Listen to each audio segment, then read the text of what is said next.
Hello guys, സൂക്ഷിച്ചു നോക്കണ്ട, ഞാൻ തന്നെ. ഹായ് ഗൈസ്, നട്ടുച്ചയ്ക്ക് ഈ കുറ്റിക്കാട്ടിൽ എനിക്ക് എന്താണ് കാര്യം എന്ന് വെച്ചാൽ ആയുർവേദ ഹോസ്പിറ്റലിൽ വന്നതാണ്. എൻ്റെ ബ്രണ്ടുമായിട്ട്, എൻ്റെ നൻപിയായിട്ട് വന്നതാണ് ഷൈനി. നിങ്ങൾ കഴിഞ്ഞ വീഡിയോയിൽ അവളെ കണ്ടിട്ടുണ്ടായിരിക്കും. അപ്പോൾ അവളെ ആയുർവേദ ഹോസ്പിറ്റലിൽ കൂടെ കൊണ്ടുവന്നിട്ട് അവളുടെ അസുഖം ഒന്ന് കാണിക്കാൻ വേണ്ടിയിട്ട് വന്നതാണ്. അപ്പം നിന്നെ ഞാൻ രോഹിണിയാക്കും. അപ്പം ഇവിടുത്തെ ഈ ഹരിതാപയും ഈ പച്ചപ്പും ഇതൊക്കെ കണ്ടപ്പോൾ ഇതൊക്കെ ഒന്ന് വ്ലോഗ് എടുത്തില്ലെങ്കിൽ, എൻ്റെ നാടിൻ്റെ ഭംഗി ഒന്ന് കാണിച്ചു തന്നില്ലെങ്കിൽ നഷ്ടം. അവള് കണ്ട ചെടി എടുത്തോണ്ട് ഇവക്ക് ചെടിപ്രാന്താണ്. ഒരു ചെടി വാങ്ങിച്ച് വീട്ടിൽ വയ്ക്കും, 10 ദിവസം കഴിയുമ്പോൾ അതിൻ്റെ അടുത്തുള്ള അട്രാക്ഷൻ പൂവ് എടുത്ത് കളയും, എന്നിട്ട് ഉള്ള പൈസ മൊത്തം കളയും ചെടി വാങ്ങിക്കും. നമ്മൾ പറഞ്ഞ വഴിക്ക് ഒരുപാട് വീട്ടിൽ മാവ് പൂത്ത് വയ്ക്കണം. വസന്തകാലമായി ഗൈസ്. പോണ വഴിക്ക് ഞാൻ അതെല്ലാം എടുത്ത് കാണിച്ചു തരാം.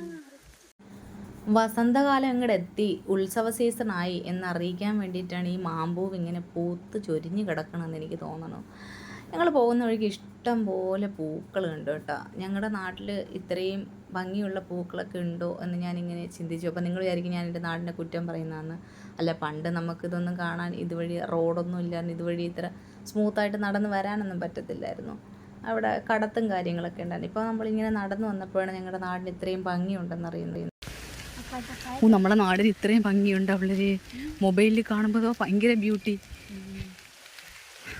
ദിസ് ഈസ് എ കട എന്ന് തോന്നുന്നു, പൂട്ടിയിട്ടിരിക്കുന്നത്. ചായക്കടയായിരിക്കും. ആടല്ലടി, ആട് തന്നെ മുട്ടൻ. നീ എവിടെ പരിപാടി അവതരിപ്പിച്ചാലും ഇതാണല്ലോ വിധി എന്ന് പറയും പോലെ, എവിടെ പോയി നിന്നാലും ഈ പണ്ടാറശാൾ എൻ്റെ തലയിൽ നിന്ന് ഇറങ്ങിപ്പോവും. എന്നാൽ മൊട്ടുസൂചി മേടിച്ച് വെച്ചിട്ട് കുത്തി വയ്ക്കാന്ന് വിചാരിച്ചാൽ കുത്തുന്നത് മൊത്തം തലയ്ക്കകത്താണ്. തലയിൽ കുത്തു കൊണ്ടുകൊണ്ട് വയ്യ. മാത്രമല്ല, പകുതി എത്തുമ്പോൾ ഈ മൊട്ടുസൂചി ചാടി ഇങ്ങോട്ടാ പോവുകയും ചെയ്യും. എൻ്റെ ശിവനെ, എനിക്ക് വയ്യ. എന്നെ പറയിപ്പിക്കാൻ വേണ്ടി ഉണ്ടായ ഷോളാണ്. യൂട്യൂബുകാരുടെ കളിയാക്കളി കേട്ട് ഞാൻ മടുത്തു. ഇതെൻ്റെ കൂട്ടുകാരി ഷൈനിയുടെ 2ാമത്തെ മോളാണ് ഷീന. ഇവളിങ്ങനെ പൂ വെച്ചുകൊണ്ടിരുന്നത്. പിന്നെ പഴയകാല സിനിമാ നടിമാരെയാണ് ഓർമ്മ. നിങ്ങൾക്ക് ആരെയാണ് ഓർമ്മ വന്നതെന്ന് വെച്ചാൽ കമൻറ്റ് ചെയ്യണം ഗൈസ്. നല്ല വ്യൂ. ആരാണോ എന്തോ പാലത്തിൽ നൗഫല്ലെന്ന് എഴുതി വെച്ച് നോക്കണ്ട. എൻ്റെ ഫോണിൽ കാണുന്നോണ്ടാണ് അതോ ഈ നട്ടുച്ചയ്ക്ക് എനിക്ക് തോന്നണേ ഇത്രയും ബ്യൂട്ടി ഉണ്ടെന്ന്.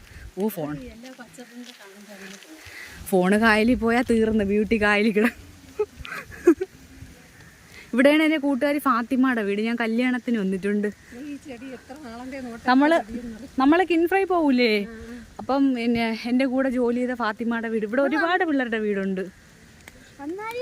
ഇതുങ്ങളെ കാണുമ്പോൾ എനിക്ക് എന്താണെന്ന് ഓർമ്മ വരണമെന്നറിയാവോ? അടുത്ത വലിയ പെരുന്നാളിന് വെട്ടാൻ നിർത്തിയിരിക്കുന്നതാ. ഇതാട്ടോ ഓർമ്മ വരുന്ന. പാവല്ലേ, പാവം തോന്നിയിട്ട് കാര്യമില്ല, അതുങ്ങളുടെ വിധി. കണ്ട എൻ്റെ നാട് എന്ത് ഭംഗിയാണ് നോക്കി. കായലിൻ്റെ സൈഡിൽ ഇങ്ങനെ വള്ളം നിർത്തിയിട്ടേക്കുന്നത് കണ്ടില്ലേ? ഇതിലൊക്കെ പിള്ളേർ വന്നിരുന്നിട്ട് ഈ വെക്കേഷനൊക്കെ ആകുമ്പോഴത്തേക്ക് ഇങ്ങനെ തുഴഞ്ഞ് കളിക്കാറുണ്ട് കേട്ടോ. പക്ഷേ അപകടമൊന്നും ഉണ്ടാവാറില്ല, ചെറിയ കായലല്ലേ. പിന്നെ എനിക്ക് 2 ഷോൾ എടുക്കണമെന്നുണ്ടായിരുന്നു. 2 ഷോള്. എനിക്ക് ഷോളധികം ഇല്ല, കുറവാണ്. അപ്പം ഞാൻ 2 ഷോൾ എടുക്കാൻ വേണ്ടി ഇവിടെ ഫസ്റ്റ് ഡേ കളക്ഷൻ എന്ന് പറഞ്ഞ് പുതുക്കുറിശ്ശിയിലൊരു കടയുണ്ട്. ഭയങ്കര ബ്യൂട്ടിഫുൾ സെലക്ഷനാണ് ഇവിടെ. ചെറിയ കടകളിൽ നല്ല കളക്ഷൻ ആയിരിക്കുമെന്ന് ഞാൻ കേട്ടിട്ടുണ്ട്, സത്യമാണ് കേട്ടോ. ഇവിടെ ടോപ്പുകളൊക്കെ നല്ല സെലക്ഷനാണ്, നമുക്ക് നല്ല അഫോർഡബിൾ റേറ്റിന് കിട്ടുകയും ചെയ്യും. പിന്നെ ഈ കടയിലിരിക്കുന്നവർ ഓർത്തഡോക്സ് മുസ്ലിംസ് ആയതുകൊണ്ട് ക്യാമറയുടെ മുന്നിൽ വരാതെ അവർ ഒളിച്ച് കളഞ്ഞു ഗൈസ്. വീഡിയോ എടുത്ത് പ്രൊമോഷൻ കൊടുത്തു, ഞങ്ങളെ എടുക്കണ്ടെന്ന് പറഞ്ഞു. അത് എൻ്റെ നാട്ടിലും അങ്ങനെയാണ്. പലരും ക്യാമറയുടെ മുന്നിൽ വരാൻ മടിയാണ്. നമുക്ക് പിന്നെ ഒന്നുമില്ല. അങ്ങനെ ഞങ്ങൾ പാട്ടൊക്കെ കേട്ട് ഭയങ്കര ഗുമ്മിൽ വീട്ടിലോട്ട് തിരിച്ചു പോയി ഗായ്സ്. ഇത് പിറ്റേ ദിവസം എടുത്ത വീഡിയോ ആണ് കേട്ടോ. തലേ ദിവസത്തത് കഴിഞ്ഞു, കഷായാശുപത്രി പോയത് കഴിഞ്ഞു. ഇത് പിറ്റേ ദിവസം വേറൊരു സ്ഥലത്ത് പോയപ്പോൾ എടുത്ത വീഡിയോ ആണ്. അത് ഡ്രസ്സിൻ്റെ ചേഞ്ച് കാണുമ്പോൾ ആരെങ്കിലും കമൻ്റ് ഇട്ട് ചോദിക്കുമെന്നുള്ളത് കൊണ്ട് ഞാൻ അഡ്വാൻസ് ആയിട്ട് പറഞ്ഞാണ്. അപ്പം മറ്റൊരു വ്ളോഗുമായിട്ട് കാണാം ഗായ്സ്. അത്രയേ ഉള്ളൂ. ടാറ്റ.